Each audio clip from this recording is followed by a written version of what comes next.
start screaming, "Joseph, you get away from that man." You know, like that man just got out of jail. And she yells at him to get out of there, and the guy runs away, and I just started crying, and I was like, whoa. Yeah. So I dodged that bullet.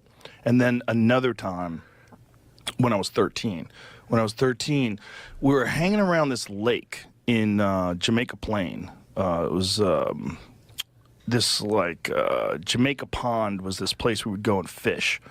And there was another pond that was like this neighboring pond that was like slightly smaller.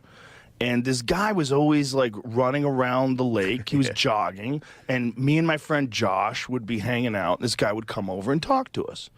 You know, he seemed like a super normal guy. He used to be a teacher, and he had retired, and, you know, look, he probably was like in his 60s. And one day, it's just me. He went for it. One day, it's just me. And I'm fishing, and he comes by, and he's drunk. Damn. And he tells me he loves me, and I'm like super confused. How old were you? 13. Okay. And I had been talking to this guy on and off. I had seen him, you know, for months. Yeah. Like, he'd come by, say hi. It was always like casual, very good humored, very friendly, but he was like setting us up. And he comes by, and then I realize after, he tells me he loves me, but there can be no love without sex. That's what he says.